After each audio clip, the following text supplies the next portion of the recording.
The parking lot at Seattle General stretched gray and empty at 6:47 in the morning, rain hammering the asphalt like a warning nobody heeded.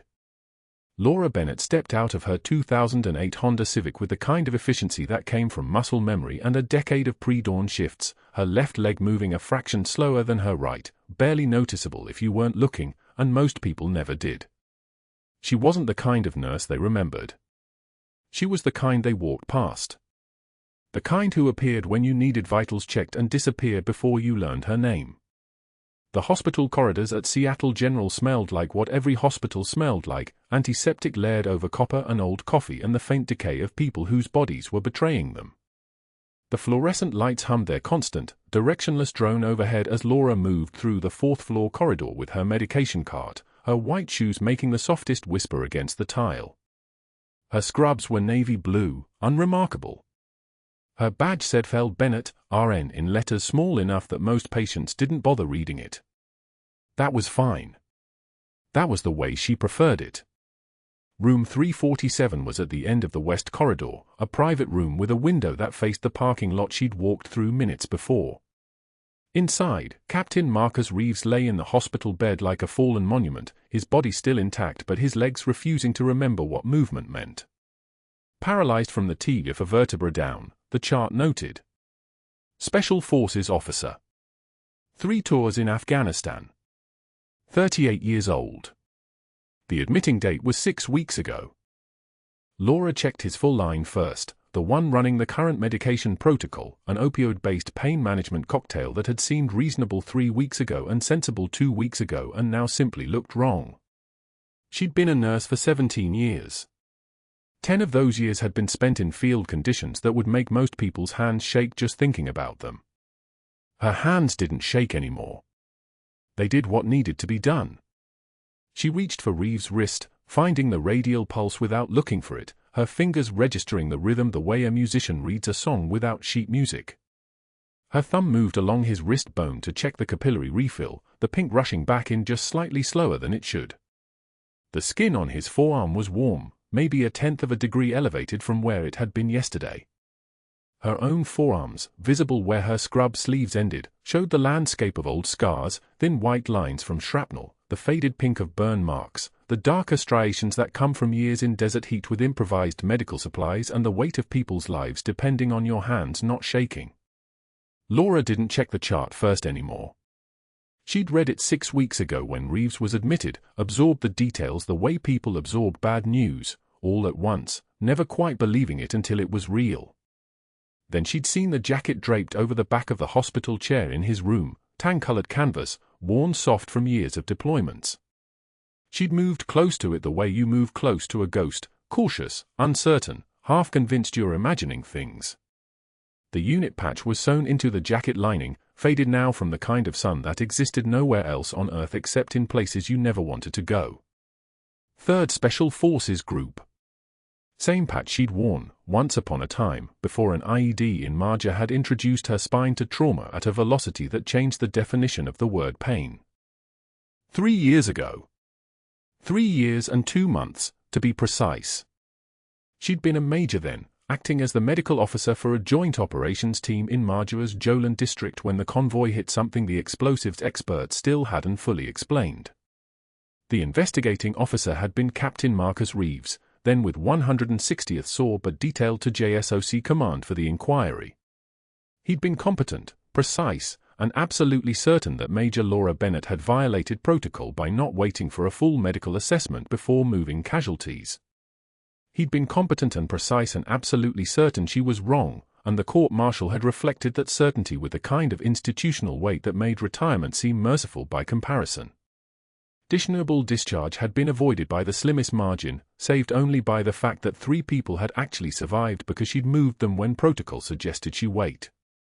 Now Captain Marcus Reeves lay in room 347 of Seattle General in Norfolk, Virginia, unable to move anything below his damaged spine, and Laura Bennett checked his medication chart and recognized what everyone else had missed: the current protocol was addressing his pain but destroying his respiratory capacity.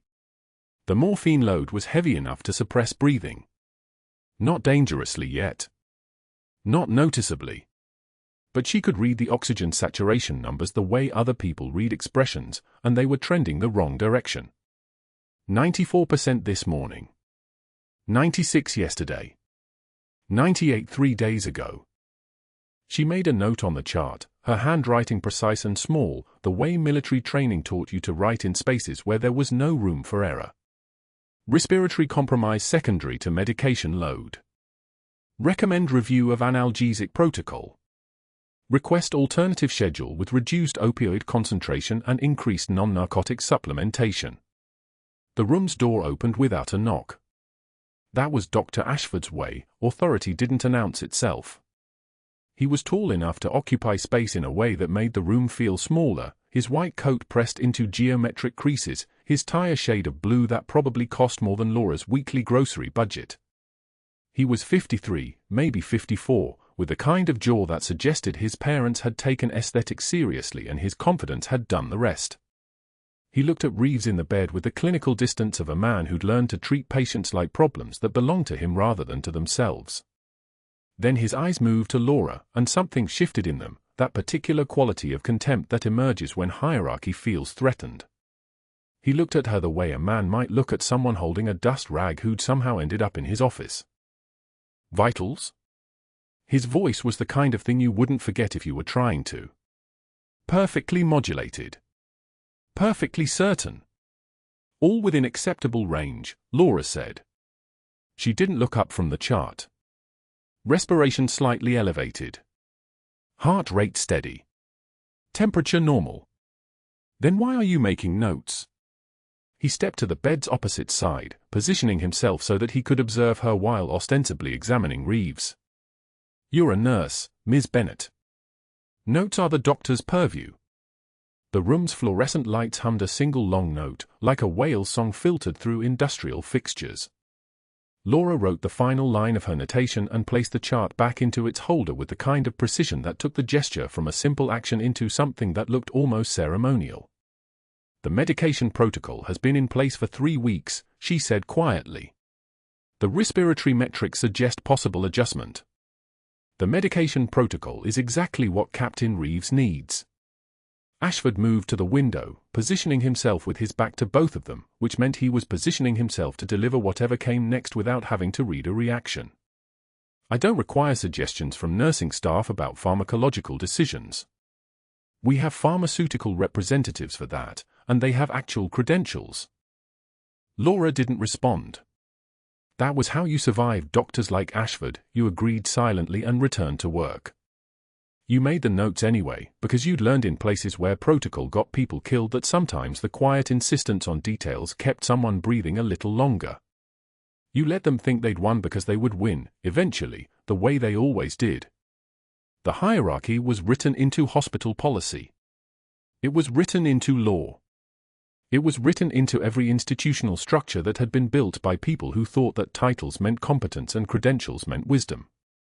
She was moving toward the door when Ashford spoke again, his voice dropping into the register he probably didn't even know he was using, the one that suggested he discovered something about her that disgusted him slightly. Your assessment is noted and dismissed, Ms. Bennett. In the future, restrict yourself to checking vitals and reporting to your assigned resident. I'll handle the clinical decisions for this unit. Laura paused in the doorway. Through the small window, she could see the corridor beyond, where a young resident named Dr. Patel was wheeling a portable ultrasound machine toward Trauma Bay 3. She could see the start of the shift change, nurses passing each other in the hallway the way ships passed in fog, just enough acknowledgement to prove you'd been there. She turned back to face Ashford one more time. He was reading Reeves' monitor, his expression arranged into the kind of calm certainty that came from never having been seriously questioned. From never having been wrong in a way that mattered. From never having watched people die because protocol mattered more than breathing. Yes, doctor, she said. The words were soft. The words were nothing. The words were exactly what was needed to let her leave the room, return to her cart, and begin the next round of vitals for the patients in rooms 345 and 346 and 349, all of whom would fade into the background the way that patients did when they weren't fighting against paralysis or old court-martial records or the terrible, Quiet certainty that their doctors were competent and wrong in exactly the ways that mattered most. But that wasn't the worst part. The worst part was that as Laura checked the oxygen monitor for Captain Reeves one final time before she left the room, she saw his eyes flicker with recognition. Not of her. Not yet. But something. Something that suggested he was beginning to understand that the tremor in his breathing was getting worse, and that the medication keeping his pain manageable was the same medication stealing his ability to pull oxygen into his lungs at night, when the monitors were supposed to be watching and the doctors were supposed to be sleeping. The worst part was knowing what came next, and knowing that the only person in Seattle General with the skill to stop it was the one person Captain Reeves had ever officially accused of being dangerous. Morning rounds at Seattle General moved like a procession of white coats and clipboards, and Dr. Ashford commanded the space the way a conductor commands an orchestra, with the absolute certainty that everyone else was playing from sheet music he'd written. Laura pushed the medication cart behind the resident team, watching the choreography of deference that happened whenever Ashford entered a room. Families straightened. Nurses stepped back. Even the machine seemed to quiet their beeping. Room 347 was different. Captain Reeves' wife stood on one side of the bed, a hand resting on his shoulder, and his father, a man with a Marine Corps ring and the posture of someone who'd given 30 years to the service, sat in the visitor's chair. They looked up as the team filed in, hope flashing across their faces.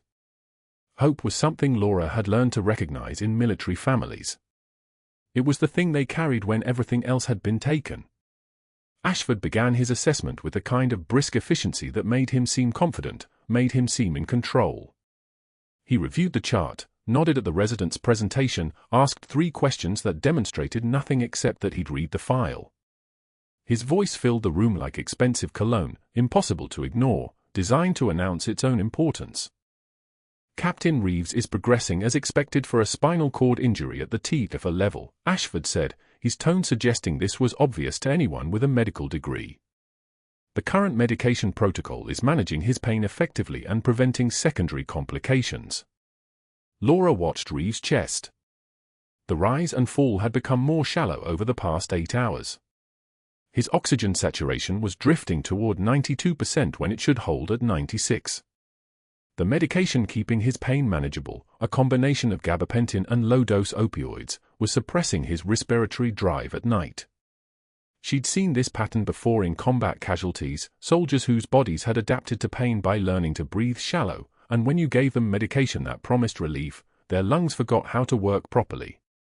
"Doctor," Laura said quietly. The evening assessment showed his O2 dropping below 94 at 2,300 hours. His respiratory rate has been compensatory. The gabapentin dosing might need. Might need what, Nurse Bennett?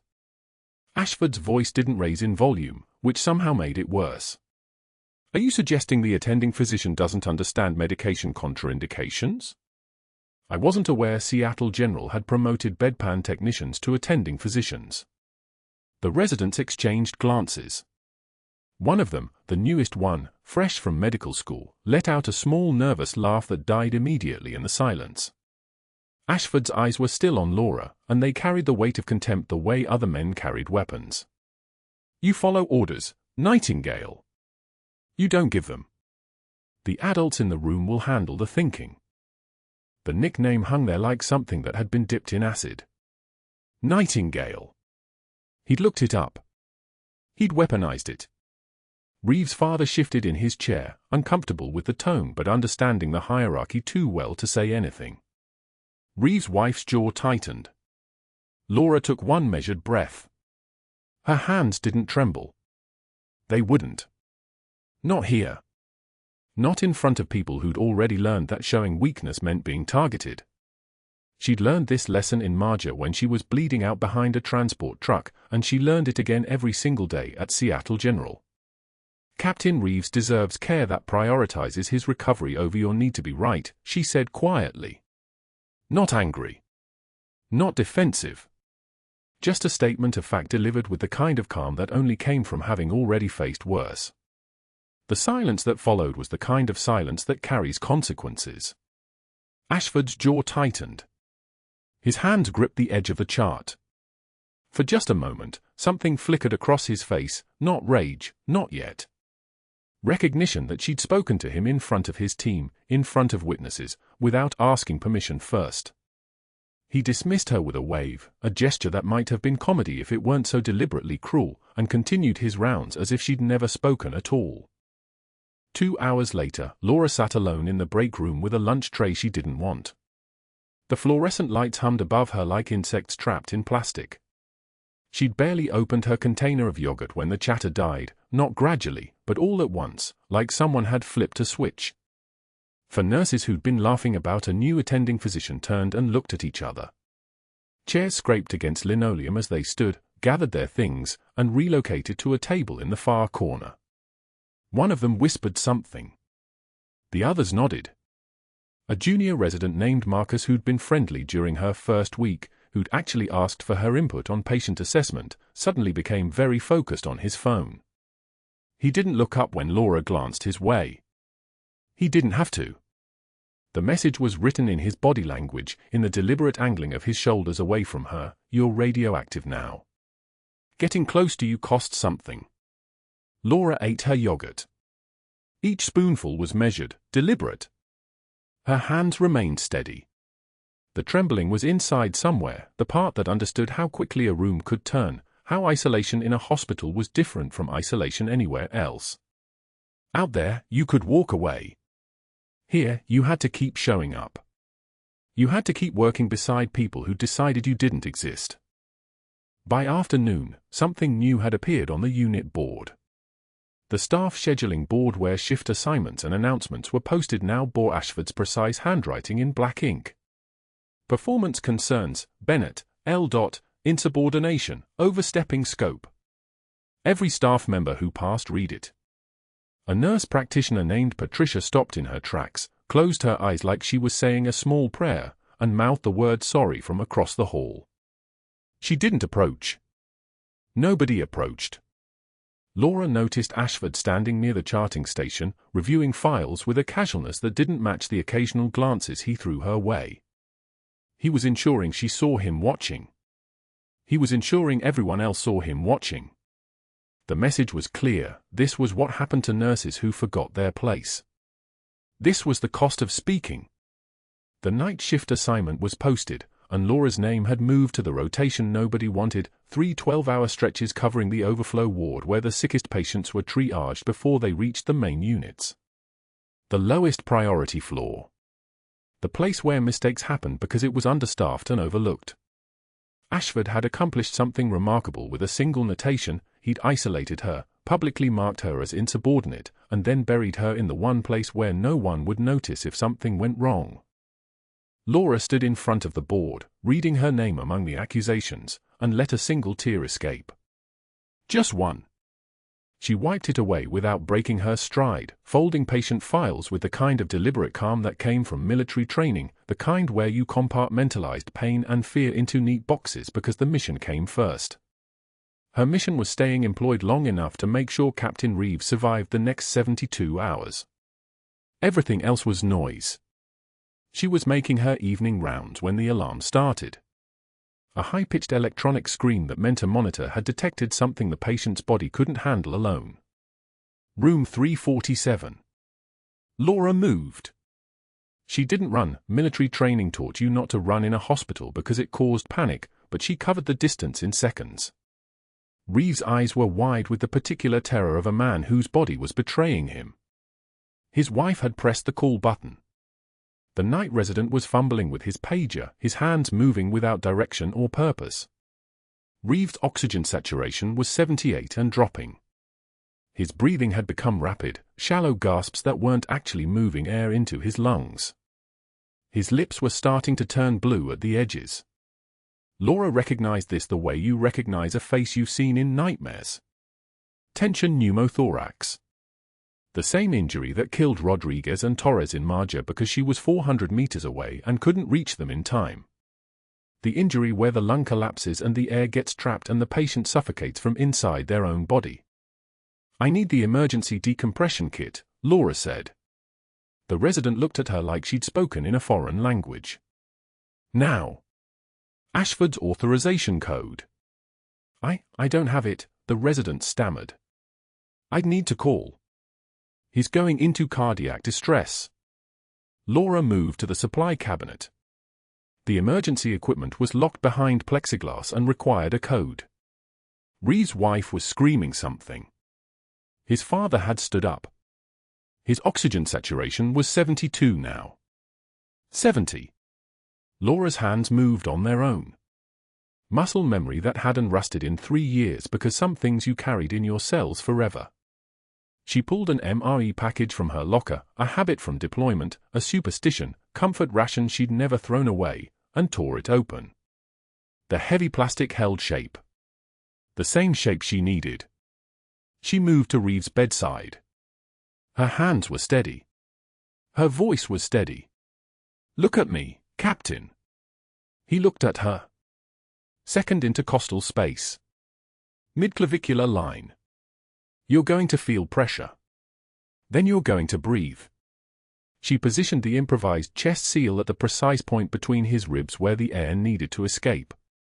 The needle went in smooth. Clinical. The hiss of air escaping was like letting pressure out of a tire, except the tire was a man and the air leaving him was what was going to keep him alive. Reeves gasped. His oxygen saturation climbed. 75, 82. 88, his lips shifted from blue back toward pink. The resident stood frozen. The attending physician from the floor above arrived just as Reeves' breathing began to stabilize, his eyes moving from Reeves to Laura to the improvised chest seal with a kind of expression that suggested he was trying to solve an equation that didn't have numbers. How did you know to? Combat medicine, Laura said quietly. She didn't explain further. She didn't offer information. She'd already said too much. She'd already done too much. By tomorrow morning, when Ashford reviewed the charts and saw an unauthorized procedure, when he looked at the equipment log and noticed something missing, when the attending who'd watched her work started asking questions about her background, everything would change. But right now, in this moment, Captain Reeves was breathing. In the corner of the room, a night shift nurse named Sarah Chen stood with her phone in her hand, her fingers trembling. She'd been logging vital signs when it happened. She'd watched a bedpan technician perform emergency medicine like she'd been trained at Walter Reed instead of at some nursing school. She'd watched hands move with the kind of precision that came from muscle memory, not textbooks. She'd watched something that didn't match the profile of the woman everyone had decided to destroy. Sarah Chen's phone was recording. Not video. Just timestamps. Just the sequence of events that no nurse could perform without training that Seattle General's HR files didn't list on Laura Bennett's resume. The monitor alarm shrieked at 0200 hours like a wounded animal. Laura was moving before the sound fully registered, third floor ICU, room 347, the paralyzed veteran whose eyes had flickered open at sunset with something like recognition in them. His breathing had gone shallow. Thready. The kind of respiratory collapse that killed men in their sleep if nobody caught it fast enough. She moved through the darkened corridor without running. Running drew attention. Running meant questions. The night shift was skeletal, 2 nurses covering 12 beds, Sarah Chen reassigned to a different floor per Ashford's carefully documented staffing shuffle, and the resident on call was a rotund third-year named Patrice who was currently asleep in the call room with his shoes off. The monitor strip told the story in jagged lines, oxygen saturation dropping like a stone. 88, 84. 79, Reeves' face had gone the color of old concrete. She was inside his room in under 10 seconds. The ventilator was properly set, but the problem wasn't the machine, it was the man underneath it. His chest wasn't rising evenly. One side moved, the other didn't. The left side was silent as a tomb. Tension pneumothorax. A collapsed lung pressing on the heart like a fist squeezing a tennis ball, pushing everything aside, crushing the vessels. She had seen it happen in a phi base in Helmand province when an IED fragment had perforated a corporal's lung cavity at 0600 hours. The man had coded in 90 seconds flat. She had written the casualty report at 0700 and continued treating the other 14 wounded because that's what you did when you wore the uniform. No physician on Earth was going to get here in time. Dr. Patrice would take 6 minutes to pull his shoes on. The attending trauma surgeon was in the ER dealing with a multiple vehicle accident that had come in at 01 for 5 hours. The on-call cardiologist was 30 minutes out. Reeves had maybe 4 minutes before his systolic pressure crashed past 50 and his heart simply stopped trying. Pain was data. And the data was screaming. She moved to her locker in the break room, muscle memory took over, feet remembering the precise route through the ICE unit's back corridors, and pulled the MRE package she kept in the bottom of her locker next to her combat boots and the one photograph of her son at age 6 that she never looked at directly. Meal ready to eat, 2019 vintage, acquired from a veteran community food bank 3 months ago and kept as insurance. The kind of insurance you didn't explain to hospital administrators. She tore the plastic open with her teeth and extracted the chemical heater packet, the dense brown crackers, and the heavy-gauge plastic bag designed to protect the food from moisture in environments where the heat came at 130 degrees and the dust never stopped falling. Back to room 347. 43 seconds elapsed. Reeves' O2 sat was 71 now. The heart monitor showed a rhythm that was starting to look like a man drowning in slow motion. She found the spot by feel and memory, the second intercostal space, mid-clavicular line on the left side, the place where a collapsed lung pressed hardest against the mediastinum. She prepped with antiseptic swab in one hand while holding the MRE plastic bag in the other, creating a seal that would function like a one-way valve. The principle was simple. The lung was full of air under pressure. If you let that air escape, the lung would re-expand. If you sealed the hole after the air escaped, you created negative pressure that would keep it expanded. A trauma surgeon in Jalabad had shown her this technique in 2011 when they were triaging casualties in a tent with no electricity and 2 units of whole blood left. He had called it controlled chaos. He had also been killed 6 months later in an ambush near Surobi district, but his hands had been steady as a surgical laser, and she had learned the lesson. She found the cannula needle, 14-gauge angiocath, the kind designed for rapid vascular access but which worked perfectly well for what she needed, and positioned it with her thumb finding the precise anatomical landmark. 2 ribs down from the clavicle. The space between them where the intercostal vessels ran. 1 moment of absolute stillness. Then the needle went in. The hiss came immediately. Pressurized air escaping in a thin rush of sound that made Reeves' whole body twitch involuntarily. O2 sat climbing. 72, 75.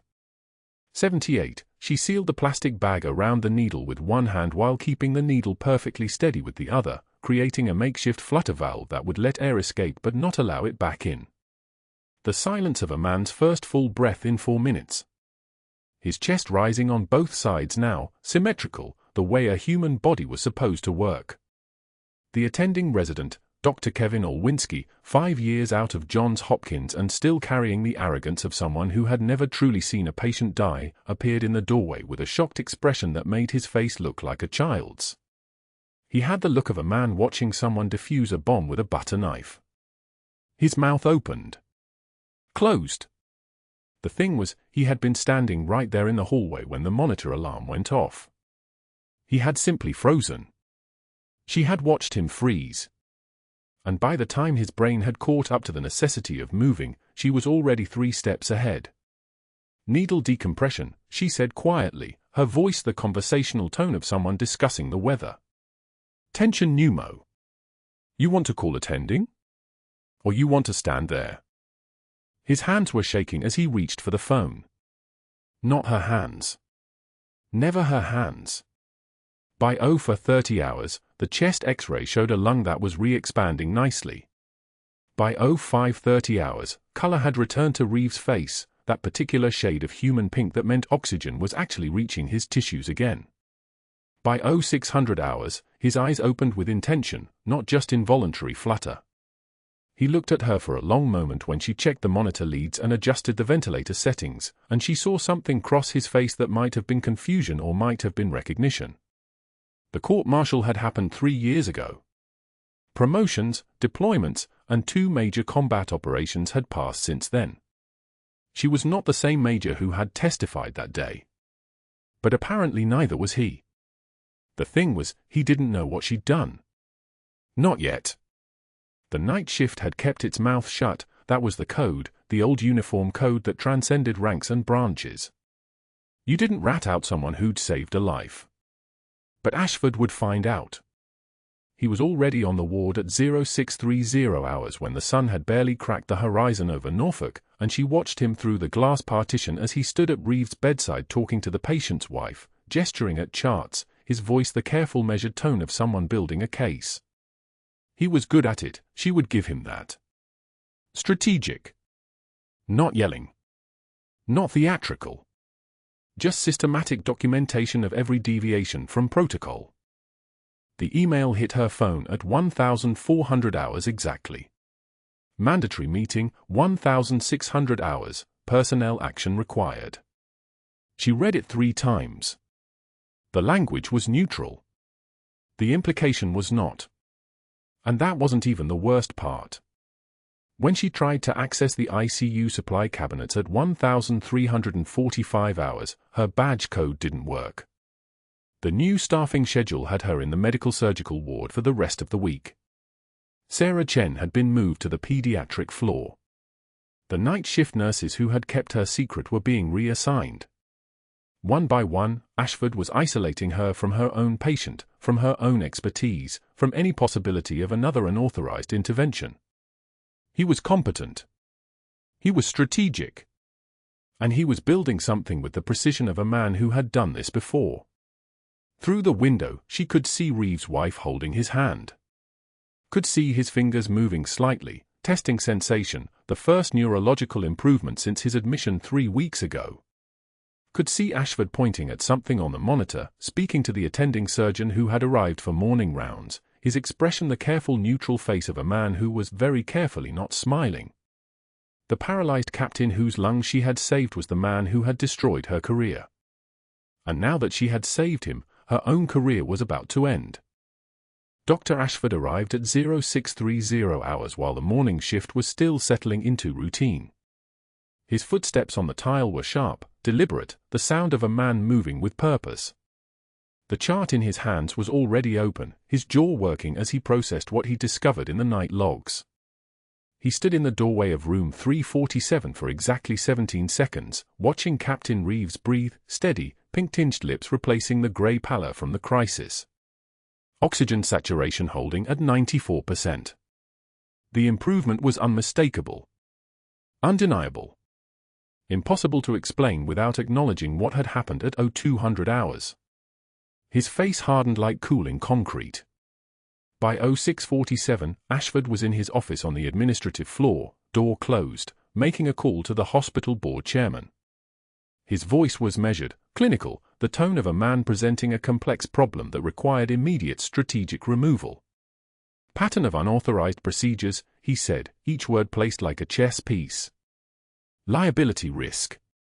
She performed a needle decompression without orders, without supervision, without proper documentation. He paused, letting silence do half the work. I've already reassigned the night staff to document her violations comprehensively. This is beyond insubordination. This is reckless endangerment masquerading as heroism. Another pause. I recommend immediate administrative action before she creates a precedent that undermines the entire chain of command. The chairman listened. That was all Ashford needed. He had expertise, institutional authority, and the weight of policy on his side.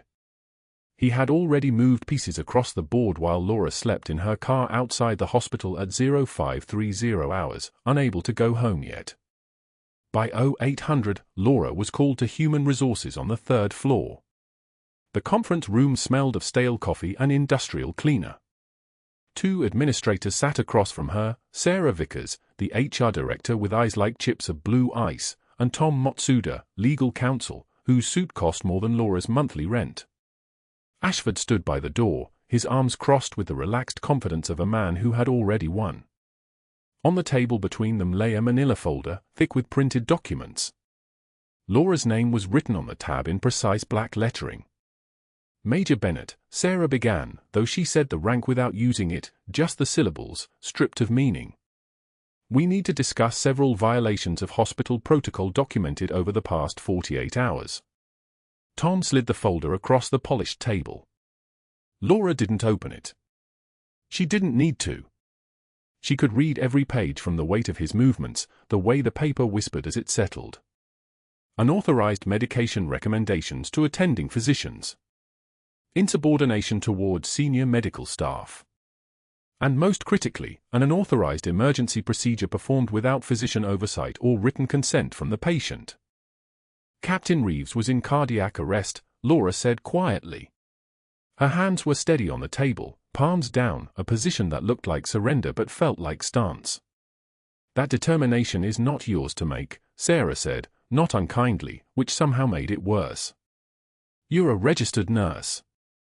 You follow protocols. You escalate to the attending physician. You don't improvise procedures that could have resulted in a wrongful death lawsuit against this institution. He would have been dead in 4 minutes. 4. The number hung in the air like a cold fact. Ashford stepped forward. Which is why there should have been a physician present. Your actions, however well-intentioned, created liability that this hospital cannot tolerate. Tom adjusted his glasses. Effective immediately, you're placed on administrative leave pending investigation. Your badge is deactivated as of this moment. You'll surrender it now. Security will escort you from the building. Laura reached for her badge. The lanyard was the same faded blue as her scrubs, worn soft at the edges from 1.5 years of daily use. She set it on the table. The plastic was still warm from her body. For a moment, nobody moved. Then Sarah slid it into a plastic bag, sealed it with a zip, and set it aside as if it were evidence. The walk to the elevator was 17 floors of silence. The security officer, a man named Marcus who'd always nodded at her during shift changes, wouldn't meet her eyes. The fluorescent lights buzzed their mechanical song as they descended. The lobby was emptying now, the night shift heading out, the day shift filtering in. Heads turned. Conversations died. Laura had become a cautionary tale in the time it took to process one medical crisis. She was escorted through the main corridor past the nurse's station. Sarah Chen looked up from her paperwork, recognition flooding her face, then quickly looked down again. Nobody spoke. The sound of her shoes on the tile was the loudest thing in the room. Click! Click! Click! The rhythm of professional termination. But that wasn't the worst part.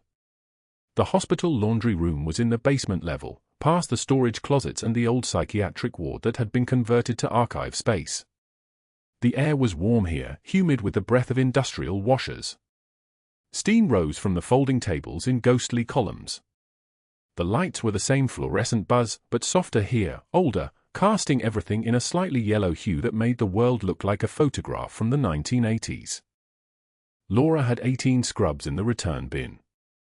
18 uniform sets, each one folded with precision, each one a day of work. She pulled them out and began refolding them anyway, as if the act of creation could somehow undo the act of destruction. Her hands moved with military exactitude, fold top, fold sleeves, fold bottom, stack. The fabric was still warm from the last wash. It smelled like antiseptic and bleach and something underneath that she recognized as herself, the ghost of a person wearing a person like a suit they'd borrowed from someone else. An older woman appeared in the doorway, the laundry attendant who'd worked at Seattle General for longer than Laura had been alive. Her name was Rosa. She had a daughter who was also a nurse, somewhere in California. She'd mentioned it once when she'd seen Laura's scrubs tagged with her name. "You saved that man's life," Rosa said quietly. Not as a question. As a statement of observable fact. Everyone knows it. The real nurses, the ones who were there. They all know what you did. Laura folded another scrub. The crease was perfect. Everything about it was hospital regulation perfect. "Thank you," she said, though the words felt hollow, like she was thanking someone for observing the color of her shoes. "It's not right," Rosa said. "What they're doing." Laura didn't answer. She couldn't afford to agree. Agreement was emotion, and she had been trained for 16 years not to afford emotions. First as a major in the 3rd Special Forces Group, where showing weakness meant someone died. Then as a trauma surgeon, where her personal feelings were irrelevant to the work. Then as a nurse, where she had somehow believed that following all the rules would finally make her safe. That if she was quiet enough, competent enough, invisible enough, nobody would look too closely at the faded unit patch sewn inside her jacket lining, the one that held every medal she'd ever earned, sewn into the seam like a confession. She stacked the final scrub at 1843 hours. The bin held 18 blue rectangles, each one folded into a perfect square. She could have counted them differently, as shifts, as days, as the measured units of time that comprised her attempt at a second life. Instead, she just stacked them and walked away. The walk to her car was through the main lobby. Evening shift change meant the place was full, nurses coming in, nurses leaving, doctors in their white coats, custodial staff pushing carts. And somewhere in that crowd was knowledge. They all knew. The medical community operated on a frequency that formal announcements couldn't touch. By tomorrow, every hospital in Norfolk would know that Laura Bennett had been fired for saving a patient's life. By next week, it would reach Seattle. By month's end, it would be a cautionary tale in every trauma center on the West Coast, the nurse who overstepped, who thought she knew better than the doctors, who paid the price for insubordination. She carried a cardboard box. Inside it was her nameplate from her locker, Bennett, LRN, and a coffee mug that said coffee, because Monday happens every week. A gift from Sarah Chen last Christmas, which now felt like a relic from another lifetime. The box weighed almost nothing. A year and a half of work reduced to the contents of a cardboard box. On the administrative floor above, Dr. Ashford stood in the window of his office watching her walk across the lobby. His smile was the smile of a man who had protected his institutional power by eliminating a threat to it. The smile of someone who had won, which meant by definition that someone else had lost. Behind him, a framed diploma from Yale Medical School hung on the wall in a place of honor. Below it, a photograph of him shaking hands with the hospital board chairman at the dedication of the Ashford Trauma Ward, a wing named after his family's donation, not his professional accomplishments. The parking lot was dark now. September evening, the sun giving up around 1847 hours, leaving the world to the fluorescent glow of the overhead lights. Laura sat in her car, a 2008 Honda Civic with 187,000 miles on the odometer, and couldn't turn the key. Her hands were on the steering wheel and they were shaking. Not from fear. From the specific tremor that comes from holding tension for so long that your body forgets how to release it gradually. She was a major. She had survived an IED. She had rebuilt herself from pieces that doctors said would never work again. She had learned to walk a second time at Walter Reed National Military Medical Center using protein synthesis and sheer will. She had become a nurse. She had earned the respect of people who actually mattered. And now she was being escorted from a hospital for saving someone's life. The dashboard clock read 19:03 hours. Her phone showed 5 text messages from Danny, her 16-year-old son who was supposed to be at his physics tutor's house. Mom, where are you? / are you okay? / I'm coming there. / Mom, answer me please. / I'm in the car. She finally typed back, I'm okay. I'm in the parking lot. But that wasn't true. She wasn't okay. She was in a parking lot in Norfolk, Virginia, at a hospital that had decided her judgment was a liability. She was in a car that cost less than the price of Ashford's watch. She was holding a cardboard box containing the physical evidence of a career that had lasted less time than it took to complete medical school. And then, through the windshield, she saw a figure running across the parking lot. Young. Fast. Moving with the kind of urgency that made her military training kick in instantly, threat assessment, distance, closing speed. Her hand reached for the door handle before her brain caught up with the image. It was Danny. Her son was running across a hospital parking lot at 19:20 hours on a Thursday night, clutching something against his chest like a small child with a toy. It was a shadow box. Danny's voice carried across the parking lot like a helicopter breaking through cloud cover, high and urgent. Mom, they need to see these, you can't let him win. Her 16-year-old son stood there breathing hard, dark hair plastered to his forehead despite the cool Norfolk evening, his arms cradling a shadow box like it contained something that could crack the world open. Laura's hands went numb on the steering wheel. She stepped out of the car slowly, the kind of slow that comes from muscle memory, the way you exit a vehicle in hostile territory, methodical and aware. "Danny, what are you doing here? You should be home." But he was already moving past her, toward the hospital entrance, his sneakers slapping concrete in a rhythm that sounded like a ticking clock. She followed. The hospital lobby at 1935 hours was different at night. The fluorescent lights cast everything in shades of institutional blue and white. A cluster of staff gathered near the main desk, night shift nurses, residents finishing charts, security personnel. The group went quiet when Danny pushed through the glass doors, his intensity pulling their attention the way a sudden alarm pulls every head in an ER.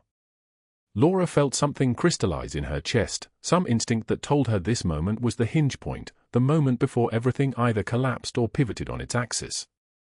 She said nothing. She did nothing. She simply stood and watched her son move into the center of the gathering crowd. Danny's hands trembled slightly as he opened the shadow box. But his voice, when he spoke, was steady as a surgeon's hands. "My mother is Major Laura Bennett." Each word landed separate and distinct. She served 3 tours in Afghanistan. She saved more lives than most people will ever know. The lobby air pressure seemed to shift. A night shift nurse, Sarah Chen, charge nurse, one of the few staff members who'd actually looked Laura in the eye over the past 48 hours, took an involuntary step forward. Her eyes went wide. She reached for a computer terminal without looking away from the shadow box, her fingers moving across the keyboard with the urgent precision of someone searching for something they already knew they would find. The file came up on screen: Captain Marcus Reeves, admitted 2 days ago, paralyzed from the waist down, condition stable as of 0600 this morning.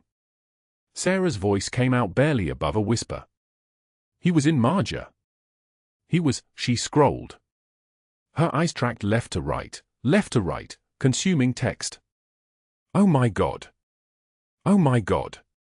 She looked up at Danny, then at Laura, then back at the screen. "You refused an order. You stayed with 3 wounded soldiers when Captain Reeves ordered everyone out. You," her voice cracked. "You got shrapnel in your spine because you wouldn't leave them." The hospital lobby had gone completely silent. The kind of silence that only happens when narrative collapses and everyone realizes they've been reading the wrong story the entire time. Then the elevator doors opened on the far side of the atrium. Commander James Walsh, Navy SEAL, rolled out in his wheelchair with a kind of momentum that suggested he'd been waiting for this moment. His upper body was an architecture of scars and muscle beneath his PT shirt, and his presence moved through the lobby the way a shock wave moves through air, noticeable, physical, real. He rolled to the center of the gathering with methodical precision and came to a stop beside the shadow box. His voice, when he spoke, carried the weight of someone used to commanding rooms, Bronze Star with Valor. He paused. The acknowledgement hung in the air like a held breath. Sarah Chen's hands went to her mouth. "Purple Heart." Another pause. Walsh's eyes moved across the gathered staff, meeting each person's gaze in turn. "Combat Medical Badge." He looked directly at Laura then, and something in his expression, recognition, respect, the particular understanding that only exists between people who've carried weapons and made decisions with life attached to them, crossed the distance between them. And a Navy Cross citation for actions above and beyond the call of duty in Helmand Province, 2014. His voice echoed off the tile. Echoed. Nobody moved. Nobody breathed.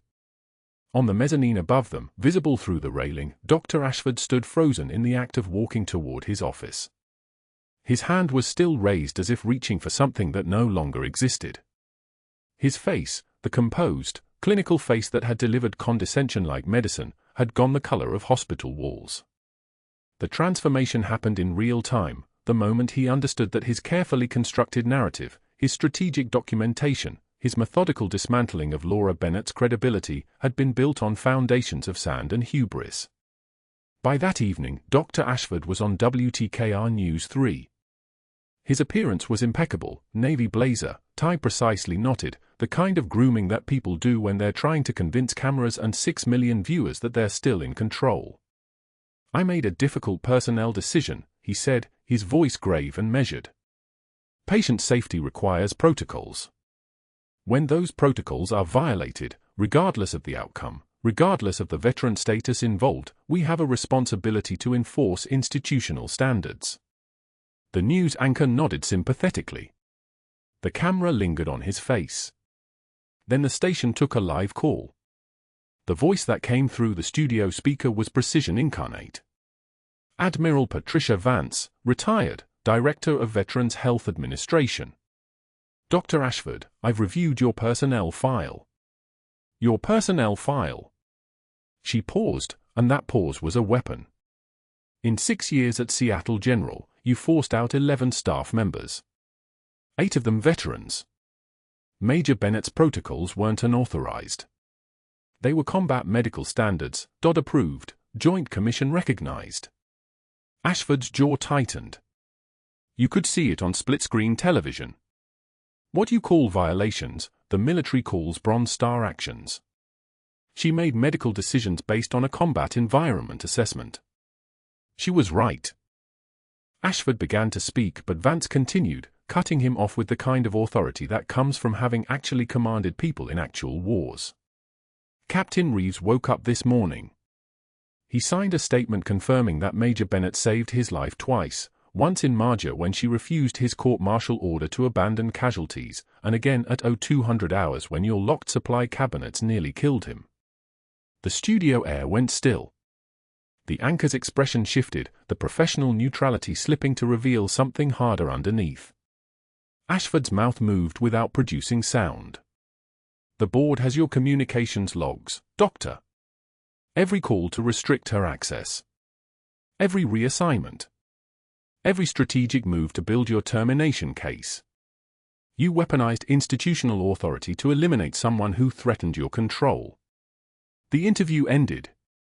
Ashford sat paralyzed on split screen, the camera holding his face as he understood, in real time, broadcast to 6 million viewers, that his career wasn't just ending. It was being dismantled systematically, the same way he'd tried to dismantle Laura's. By midnight, Seattle General's board had announced an administrative investigation into his personnel practices. By 0100 hours, he was placed on administrative leave. The same security guard who'd escorted Laura to HR was now stationed outside his office with instructions to monitor his presence in the building. 60 days later, Laura Bennett walked through Seattle General's main entrance at 0600 hours on a Tuesday morning. The night security guard stood behind the desk in an ill-fitting uniform, his physician's coat hanging in a locker somewhere, his nameplate removed from his office door. Dr. Ashford, except he wasn't Dr. Ashford anymore, not in any way that mattered. His eyes dropped to his clipboard as she passed. She nodded once. Nothing more. Power, she thought as she walked toward the administrative floor, isn't what you claim. It's what you do when everyone's watching. And more importantly, it's what you do when they're not. Her new office was 2 floors up, Director of Emergency Medicine. The nameplate on the door was freshly installed, bronze letters on polished wood. Through her window, she could see the city waking up, Norfolk stretching under the first light like something coming back to life. In room 347, Captain Marcus Reeves sat upright in his hospital bed, physical therapy having restored enough sensation to his legs that he could feel the PT working him through range of motion exercises. A phone number sat on his bedside table, Danny's contact information, next to a handwritten note he'd drafted and redrafted so many times the paper was soft as cloth. "Major, I was wrong. 3 soldiers. Marjah. That order. You disobeyed because I was wrong, and you saved their lives. You saved my life yesterday too. An apology doesn't cover the distance, but I'm offering it anyway. Everything I am now, everything I get to be, is because you made the choice I couldn't." Laura visited his room during evening rounds. Reeves handed her the note with shaking hands. She read it once, then set it gently on his bedside table. "You gave an order." I disobeyed it. We were both doing our jobs, she said quietly. Reeves shook his head. You were doing what was right. That's different. They talked until nearly midnight, not as officer and subordinate, not as patient and nurse, but as two people who'd survived the same war and carried different pieces of it home. In the hallway, Danny watched through the window, finally seeing his mother smile. Sarah Chen, now promoted to charge nurse, stopped beside him. Your mom taught me something. Power is not a title. Power is the ability to help. If you ever find yourself in a position where you're watching injustice happen, where you're seeing someone in authority abuse that authority, remember what happened in a Norfolk hospital when one teenager decided his mother deserved better than silence. Subscribe to this channel, like this video, and comment, have you ever stood up for someone when the cost was high? Let me know your story.